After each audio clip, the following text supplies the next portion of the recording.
Thanks for joining us. In a few minutes, I will be introducing our presenter, Ben Hewlett. I am Dwayne Toney, the majority owner of Carson Wealth in Salt Lake City. As we give people a few minutes to arrive, please take a second to locate the Q&A box, which is private and not seen by others attending this webinar. During the session today, please leave any questions you have there in the Q&A box. We will personally address your questions after the webinar. Remember, there are no bad questions. Once you've located the Q&A box, let us know what's keeping you up at night. Maybe it's taxes going up, maybe the federal debt, maybe running out of money. Since today we have attendees from different locations, I want to quickly address any concerns you may have. Please remember, no matter where you live or plan to live, we are ready to help you answer your specific questions. Our team will be happy to follow up with you in a personal session to help you find the answers that you need. Our advisors currently work with clients who live all over the country. We are experienced in helping our clients get comfortable with virtual sessions. Almost all of our client meetings or client visits are virtual. Here are a few disclosures that we are required to share with you. While I'm a CPA and we help our clients with reducing taxes, we do not do tax preparation, and this session should not be considered to be tax advice. Here is an agenda for this session. Today, we're going to address some tax basics that are helpful to know. We'll share some tools and strategies for reducing taxes. We'll cover some things you need to ask and consider for your own situation. Finally, we'll provide more information about our team, our process, and how to schedule part 2, where you can ask your personal questions. As a reminder to any who have joined us a bit later, please use the Q&A box so that we can learn a little bit about you and put your questions there. The Q&A box is private between just you and us. No one else attending this webinar can see anything you put in the Q&A box. You'll also see a link there to schedule the part 2 to this webinar, which is your personal visit. That'll be a virtual session. Just a little bit about Ben Hewlett, our presenter. Because Ben and I have worked extensively together for over 4 years, I'm in a unique position to introduce him. I've not been counting, but I would say that Ben and I have been in hundreds of client visits and in meetings to prepare for those visits. So I get to observe him operate. Ben is a certified financial planner and retirement income certified professional. He and his wife, Shannon, are our new first-time parents. We're really excited for them. It is my pleasure to turn the rest of this webinar over to Ben Hewlett. Thank you so much for that, Dwayne. As we get into the main topic today of taxes and retirement, I want to start off by sharing a bit of a story of my own. So some of you may know there's a peak in Utah called Mount Nebo. Now, Mount Nebo is one of the tallest peaks, and it was one that several years ago I had a cousin of mine and his wife who reached out and asked if my wife and I would like to go and do that with them. Well, we'd been hiking quite a bit and we felt like we were pretty prepared that we could do it. We looked it up and saw how long it would be and what the elevation gain would be. And we thought to ourselves, you know what, we got this. We packed up some snacks, we packed some water, and we left for the hike. And as we went through that hike, when we were going through it, it was great. We're having a great time. We were moving forward. And we got to the top of the mountain, enjoyed the time up there, and very, very shortly after, we noticed that we had very little water and snacks left to get us the rest of the way back. And at that moment, we figured out that, you know, we could either do the embarrassing thing of asking my cousin and his wife if we could borrow some of their provisions, or we could endure the rest of the hike with what we had left. And we decided not to do the embarrassing thing, and we just endured, and we just made what we had work the rest of the hike. However, that last portion, the last half of it, was not nearly as enjoyable, and we ended up barely making it to the very end with what we had left.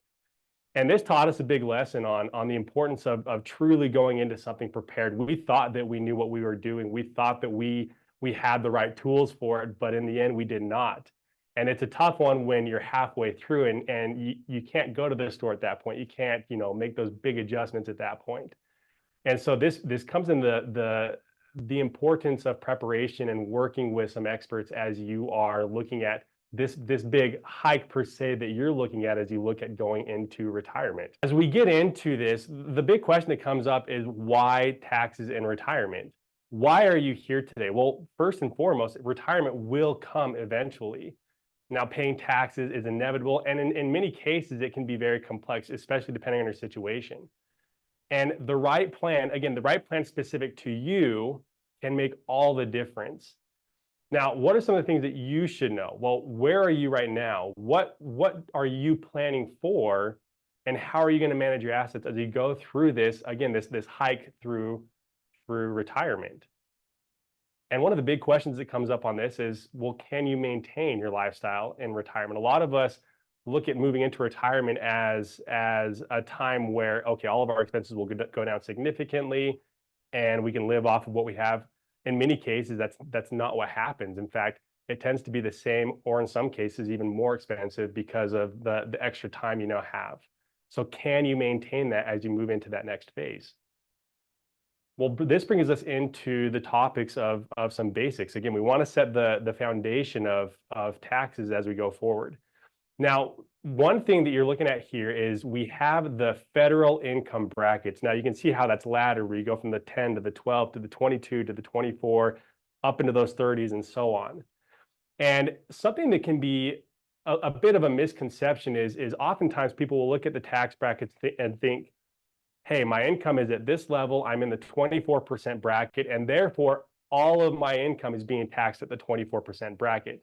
And that's not the case. What really happens is you start at the 10, you have a portion that's in the 10, you have a portion in the 12, a portion in the 20, sorry, the 22, and so forth.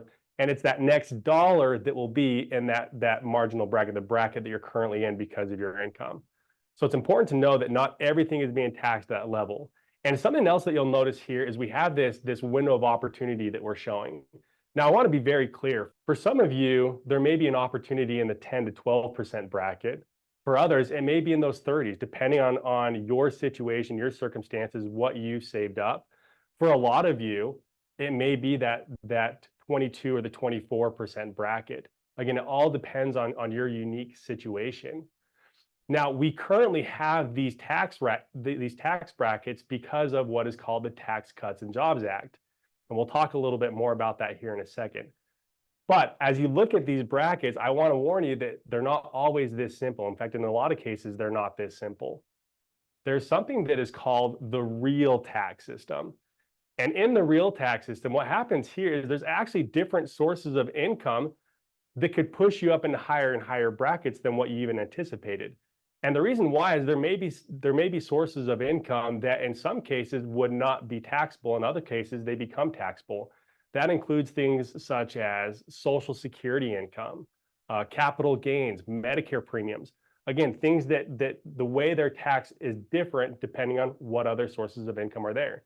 So as you look at this, in many cases, people try to avoid going up in some of these real tax brackets. And the truth is that there are situations where it may be worth paying some of those in the short term so you can have that long-term gain. But again, it all depends on your situation. Now, as we look at taxes, something that we often think about are two things that help bring down our taxes, and that is deductions and credits. Now, as we look at the difference between the two, when we talk about credits are a one-for-one dollar deduction of what you owe in taxes. So if I owe $1,200 in taxes and I have a $1,000 credit, well, then after the credit, I will only owe $200 of taxes left. But with a deduction, what that does is that is actually reducing the amount of income that is then taxable. So with the example here, if I have a $1,000 deduction and I'm in that 12% bracket, then what that means is it'll be 12% of the 1,000. It's going to reduce my tax liability by the $120. So again, when you look at this, credits are going to be more effective and more powerful as you're looking to reduce your tax bill than deductions. Now, with the deductions, there's four main ones that may apply to you, and that includes medical expenses if it's over 7.5% of your adjusted gross income. You've got mortgage interest, you've got charitable donations up to a certain amount, you've got state and property taxes up to a certain amount. Now, the reality right now is most people are taking the standard deduction, which means any of these itemized deductions that you can look into are not adding up to be more than what the standard deduction is now, which is almost, it's pretty well $30,000. So you'd have to itemize more than 30 for you to take that itemized deduction. And most people are not. But there could be certain things that you could look at. Now, you could, if you're a charitable donor, you could be looking at doing maybe 2 years of donations in 1 year, and maybe you end up taking the standard deduction 1 year, de-itemize the next. There's certain strategies you can do to look at taking advantage of both the itemized and the standard deductions. We also have what are called the credits. Now, there are a lot of different credits out there, but for the most part, those are meant for those with lower incomes. For the vast majority of people, the credits that may apply to you, those include things such as the child care credit. There's an EV tax credit, residential clean energy credit. There can be some education credits, but for the most part, a lot of those credits do tend to go towards those with lower income. Now, I mentioned briefly something called the Tax Cuts and Jobs Act. Now, this was a change in the tax system that happened in 2017, but was implemented in 2018. And that is going to sunset. It's going to go away after 2025. So in 2026, we will automatically revert back to the old tax system that we had in 2017, unless Congress makes any changes. Now, what that does is that leaves us with 2 years. That leaves us with 2024 and 2025 that we still have left, that we can take advantage of these lower tax rates. Again, it's almost like a sale on taxes when you look at the difference between what the rates were in 2017 versus what they are today. So my question to you is, what are you currently doing to take advantage of that? What changes are you making to take advantage of these rates that we have, again, for just a couple more years? Now, I want to define a couple different terms that we'll be using throughout this webinar. The first one, as you can see here, are required minimum distributions. Now, required minimum distributions, these are for those retirement accounts, those accounts that you're getting some kind of a tax benefit on, where maybe you're delaying or deferring some of the tax burden until later. And what happens with that is the government's coming in and saying, at some point, this tax bill is going to be due. And the required minimum distribution age, it used to be 70 and a half. And then several years ago, there was a change with what was called the Secure Act that pushed that back to age 72. And then a couple of years ago, we had the Secure Act 2.0 that pushed that to age 73. And actually, eventually, it'll get pushed to age 75. So for a lot of you, you're probably looking at that age 73. For some of you, you may be looking at age 75 when you start being forced to start taking distributions from those types of accounts. Now, the other term I want to define here is what is called a qualified charitable distribution. And what that is you can actually do donations directly from an IRA to qualified charities. And when you do it that specific way, again, directly from the IRA to the charity, if done correctly, it can be a non-taxable event. And in addition to that, it can also help satisfy those required minimum distributions if you're at that age. Now, what I want to talk about now is something called the Secure Act 2.0. Again, there is the Secure Act 1.0 that happened several years ago, but then at the end of 2022, the Secure Act 2.0 was passed. And some of the main changes that happened with this, again, was first and foremost, you had the required distributions were pushed back to age 73. And for some of you that may be in your lower 60s or in your 50s, it may even be age 75 when those start to begin for you. And with that delay, that can allow for more years to do Roth conversions, to do tax planning, to do retirement planning. And that can be a huge benefit for a lot of you. And then the other part of this is we talked about the qualified charitable distributions. It's important to note that you cannot do that until you are 70 and a half. However, with the Secure Act 2.0, that did not change the age. Even though the required minimum distribution age got pushed back, you can still start those charitable donations at age 70 and a half. So another big change that happened with the Secure Act 2.0 is the changes in how non-spouse beneficiaries receive different retirement accounts. Now, an example I want to use of this is, let's say you have a child who receives your IRA, and what happens with that is that IRA had grown to be about $2 million.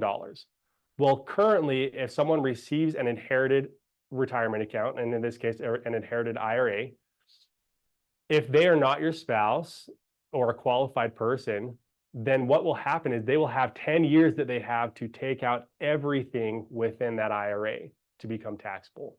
So if they were to disperse that over the 10 years, they may be looking at about $200,000 a year that would be taxed at their ordinary income level, which in many cases, when these children are receiving them, they're also in their highest income years. So that means that this could push them into even higher tax brackets.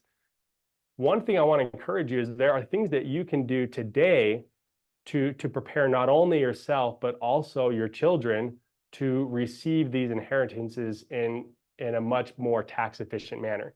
If you have already received an account like this and you are subject to that 10-year rule, there's also things that we can do to go over and again, be strategic in seeing how can you reduce that tax bill as much as possible over that period of time. Now, I want to talk about another story here, the lighter note to our hike. So again, we talked about Mount Nebo and how we went into that unprepared. Well, the flip side of this was a couple years later, my wife and I, we decided that we wanted to hike Kings Peak. So for those of you who don't know, Kings Peak, that is the highest peak in Utah. It's about a 30-mile in and out hike. And as we looked at this, we had already gone through our previous experience. We thought to ourselves, you know what, we need to do a lot more planning and preparation to make sure that we are ready to do this entire thing. And as we did so, we not only did more research ourselves, but we also talked to those who had done it before, those who were experts in the field.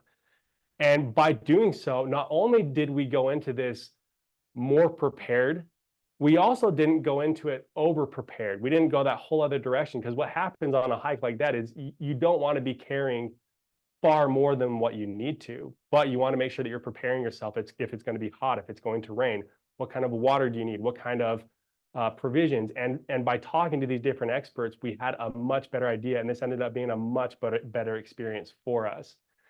And so my challenge to you is, whether you have already gone into retirement or if you're looking at going into retirement soon, talk to an expert. Make sure that you are checking the boxes of preparation. And in many cases, maybe you're over prepared. Maybe you're working longer than you need to. Who knows what it may be? Talk to someone and find out what's specific to your situation. Now, one thing I want to emphasize is, as we go through some of these different tools and strategies, just remember that not every strategy applies to everyone. Everyone's situation is unique. If you want to talk about some of your unique situation and the questions that you have, just a reminder, you can set up that second part. Again, that's a complimentary session that we can go over those questions to your situation. So the first one I want to talk about here is what are called 401k rollovers. Now, one of the big reasons that you may consider rolling over a 401k is that most 401ks do not allow for Roth conversions. So if you have money in a pre-tax account, you can't move that into a Roth account. By doing a rollover to an IRA, that can open up the opportunity for conversions. It can open up the opportunity for more investment options. There's several reasons to consider that as an option. Another one to look at with this is that with your 401k, in order to do that rollover, in many cases, you either have to be at least 59 and a half. Most, but not all, 401ks allow you to roll over after age 59 and a half. Or if you've left a job, whether that's to go to a new job or retire or whatever it may be. Now, as you look at that as an option, I would challenge you to be careful not to just, if you're switching to another job, don't automatically roll that over to the new 401k, because if you roll that over from an old 401k to a new one, in most cases, you'll be locking that up again until you either leave that company or until you get to age 59 and a half. So you want to be very careful to make sure that that's the right decision for you. So the other part that we get into with this as we move forward is another strategy and tool is looking at Social Security and how to make the most of it. Now, one thing I want to start off with Social Security, and this kind of goes back to the real tax system that we talked about sooner, is how it is taxed. If you were to receive no other income in retirement except for Social Security, generally none of that will be taxable.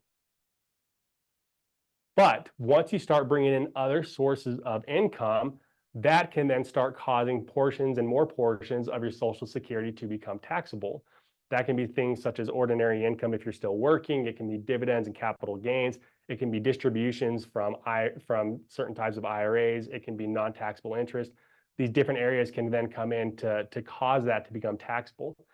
And the way that's calculated is with something that is called your provisional income. And the way that's calculated is it is going to be 50% of whatever your Social Security benefit is, plus those other sources of income.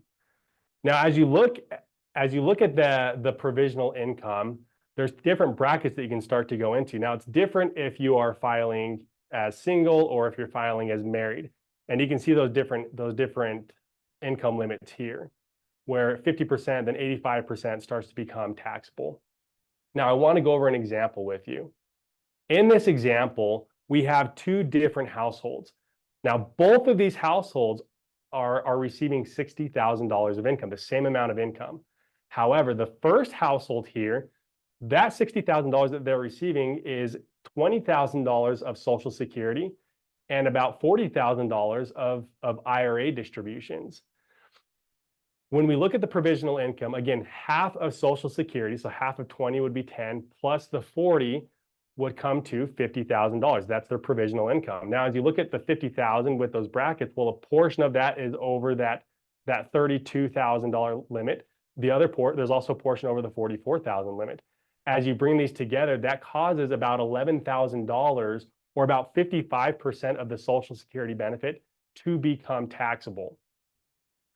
When we look at the other couple, again, $60,000 of income. However, 40 of theirs came from Social Security and 20 came from IRA distributions. Now, half of Social Security, so half of the 40 would be 20, plus the 20 of IRA distributions is $40,000.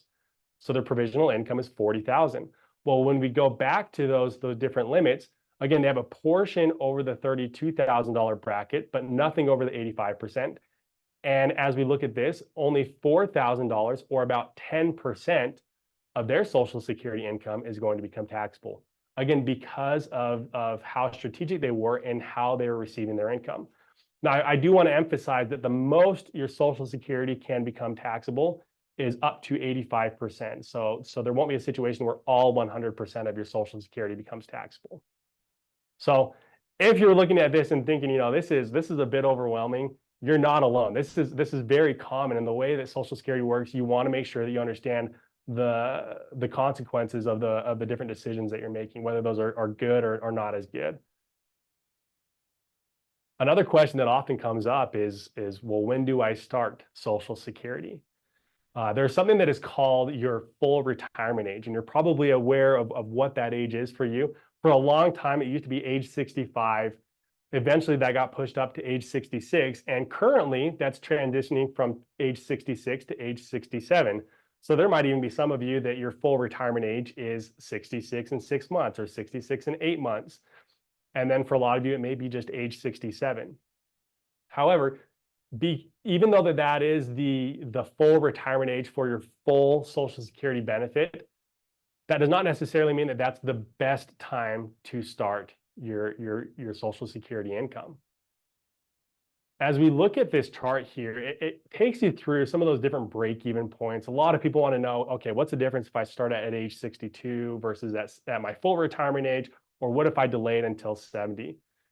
I want you to keep in mind that for every year before your full retirement age, again, if that age is age 67, every year before that, the benefit is going to be reduced.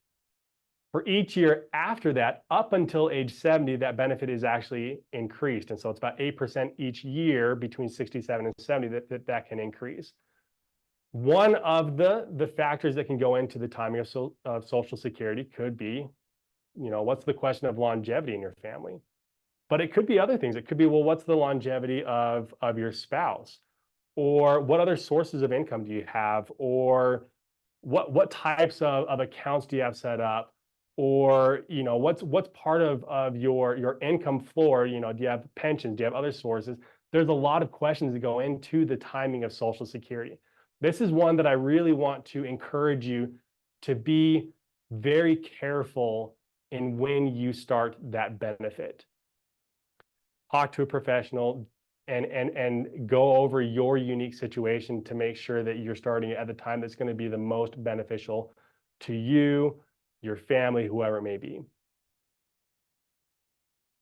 Another factor that comes in with that is also Medicare.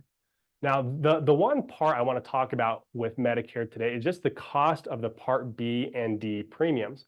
A lot of people look at this and in many cases, they think it's just a flat cost, a flat premium for that benefit.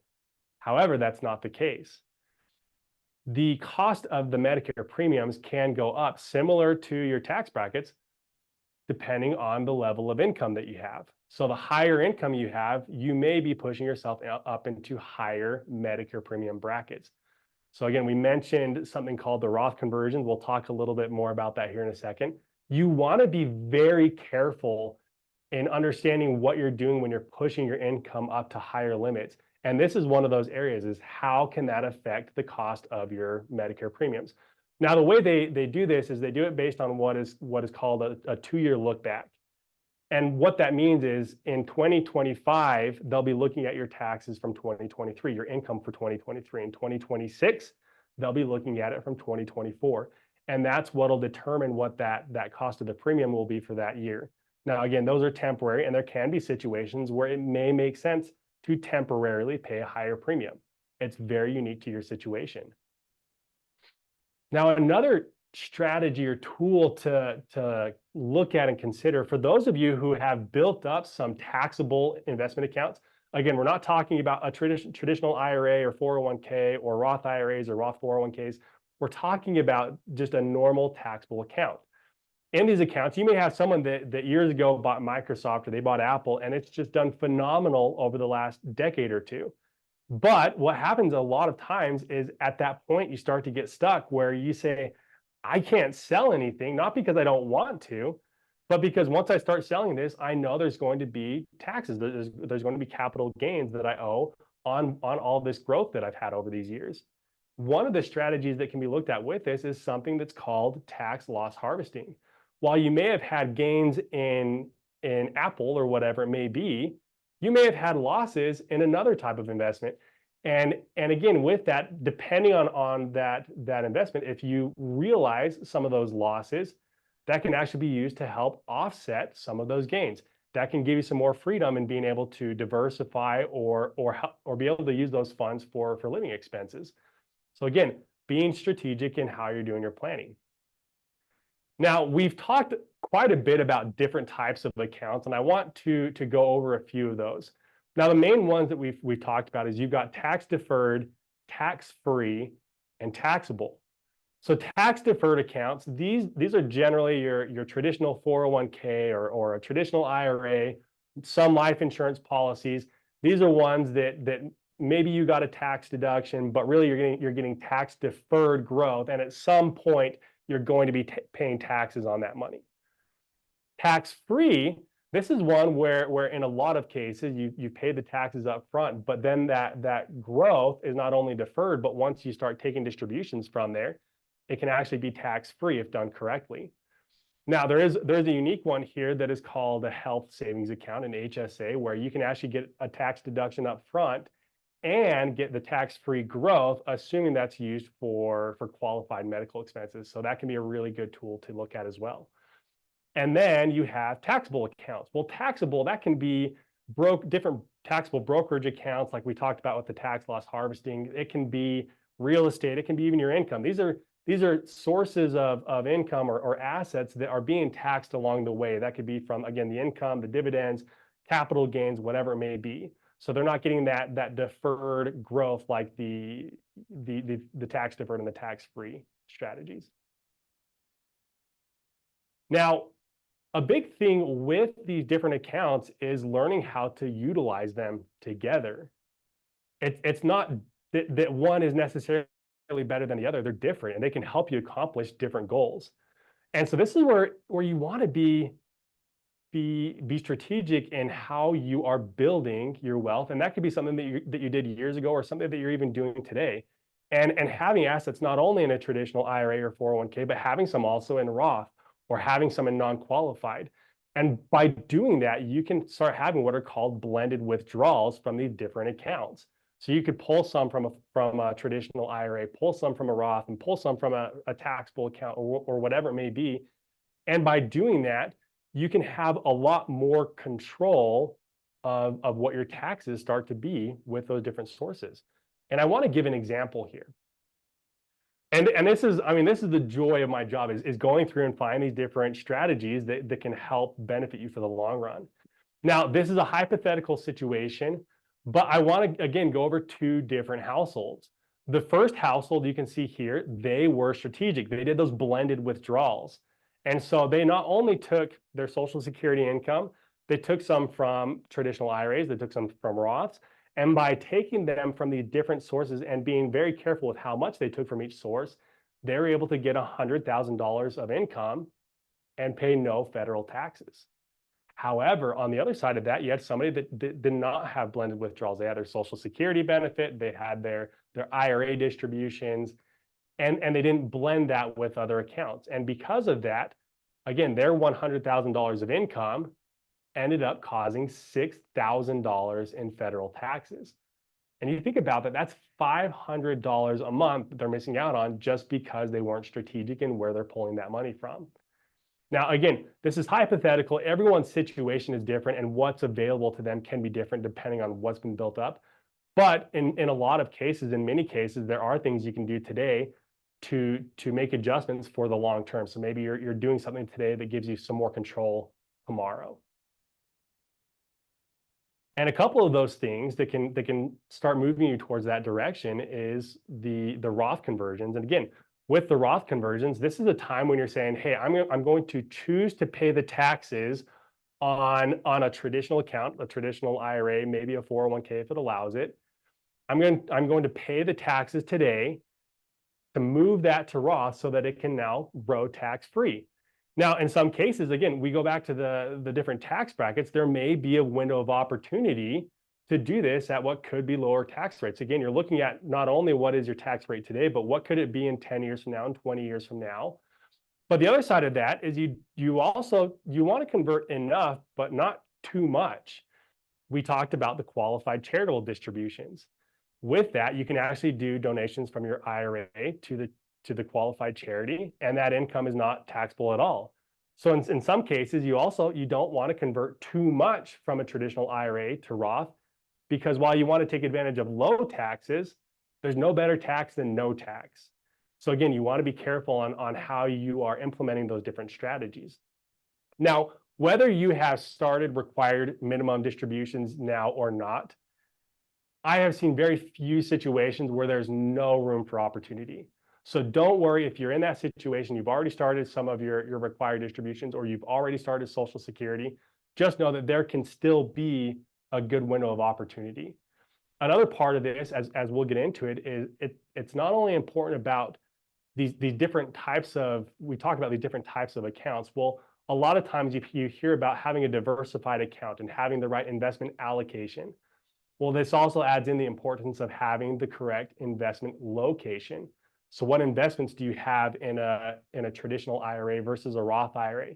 You want to be careful in how you are investing those different dollars. Now, a big factor that starts to come up for those of you that are in retirement or close to retirement is how do you start to invest your money? There's a lot of situations I have seen where somebody has been way aggressive in the market, just fully growth oriented, and then they get a year or two away from retirement and they go very conservative. Now the mentality here is well, if the market drops, I still want to retire. I still want to be able to retire in a year or two from now. The flaw I would put out in that thinking is, while that may be true, you're not taking into account that you're not just funding that first year or two of retirement, you're funding years 10, 20, 30 of retirement. And that's where we come into what is called the bucket strategy. And the idea here is to help have some mental accounting of where your money is, and what the how aggressive or conservative you may be able to be based on those different time periods when you need the money. Now, the first one I want to talk about is this bucket that's up right now, the bucket 1, or the now bucket. This is for the first 3 years. In this bucket, this is meant to be boring. This is meant to be in high yield savings accounts, CDs, short-term bonds, investments that, while they may not have a whole lot of upside potential, they're also not going to drop if the market goes down. You want this money to be here tomorrow, because if the market drops tomorrow, you still got to live your life. So again, now buckets for the first 3 years, and you want to be very conservative. Now, bucket 2, this is the soon bucket, and this is for the following 5 years. Now, this is one where if the market's down, and it's down for a prolonged period of time, this is where you want to have this one set up.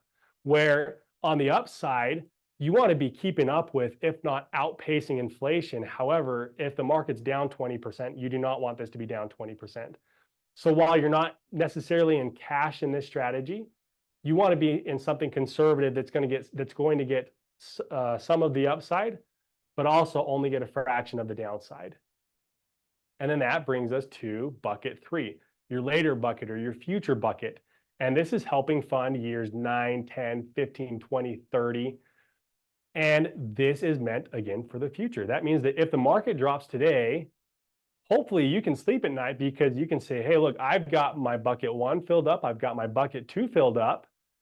Now, bucket 3, I may be more growth oriented, but I have time, again, 9, 10 years, to let this recover, and over the long term have more growth potential.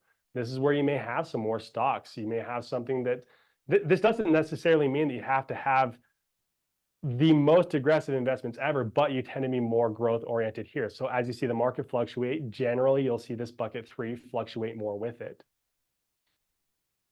Now, the big key with the buckets is you want to be moving things over when the market's up. When the market starts going down, that is when you want to be living on the buckets. So if we hit a recession, the market's down 20, 30%. Well, now you're living on bucket 1. If it stays down, you're going through bucket 1, you're then going into bucket 2.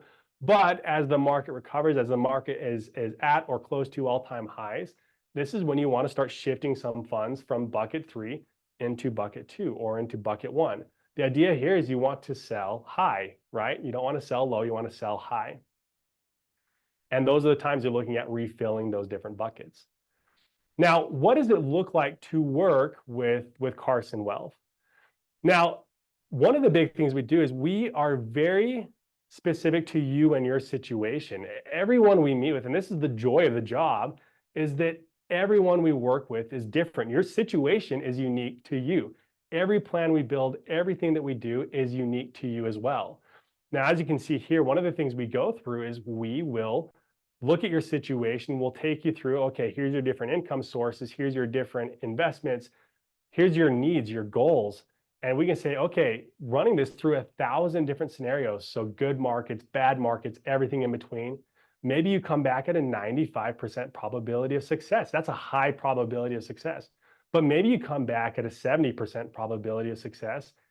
And there's some adjustments that need to be made. Maybe you need to work a little bit longer.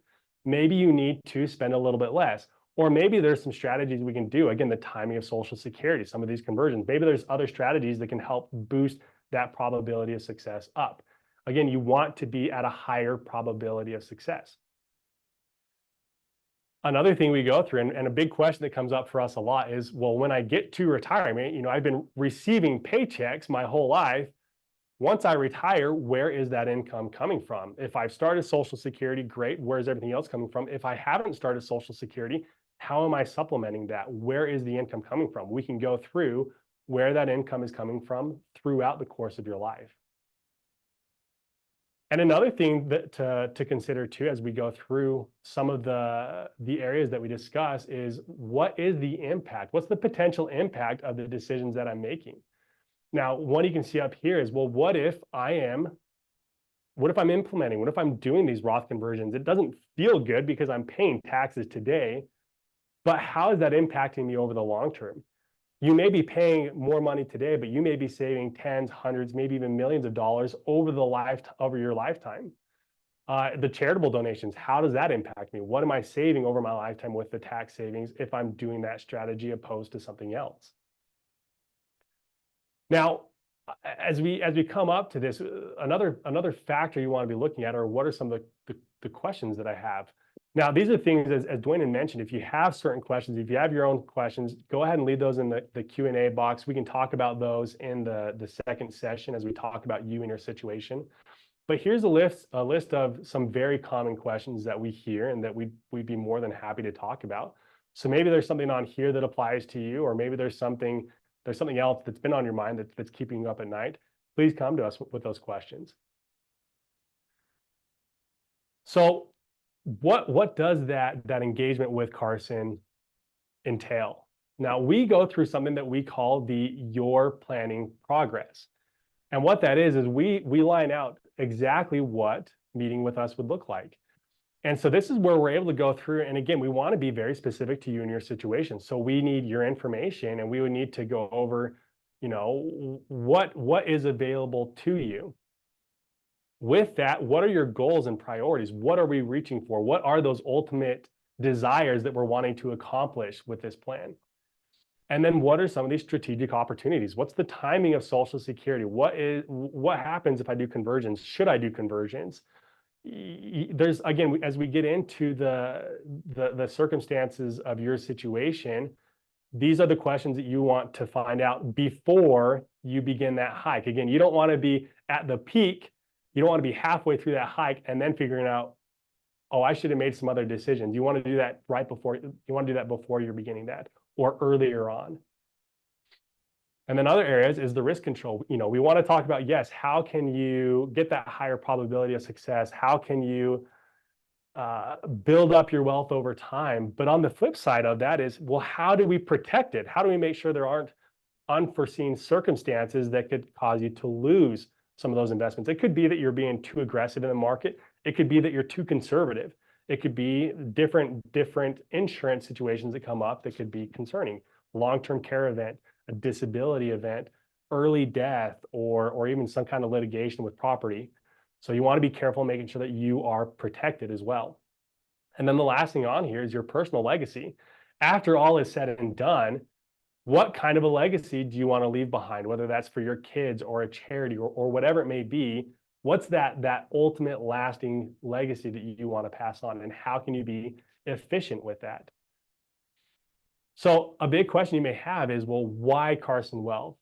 A big part for us is we really go through what we call the proven process. And our goal with that is to go through the different areas of coaching and clarity. And ultimately, we want you to leave with more confidence. And so again, you'll see in the link below that you can schedule that second session. If you don't want to set it up through there, again, we will be reaching out to get that second session set up. And again, that's a great time for you to come in with your own personal questions. So here's a little bit about our team. Again, you got myself, you've got Dwayne Toney, who you met at the beginning, you've got Christina Castillo, and these are some of the main people you'd be hearing from with those calls. And hopefully, as we've gone through this, some of this has piqued your interest in things that maybe you hadn't thought of before, or maybe it's something you had thought about, but maybe you've got a little bit more, again, clarity as you're looking at that area. So just one last reminder. So just don't forget to schedule that private virtual session. Again, that is a complimentary virtual session with an advisor with our team. This is an area where we can do a tax analysis. We can go over some different areas to provide some benefit to you. Again, if you're not comfortable scheduling online, just know that we'll be reaching out. We will be calling soon to get that set up. And if there are any of you that are still here and listening, here's some more disclosures to finish up. So thank you so much. Have a great day, and we look forward to talking to you soon.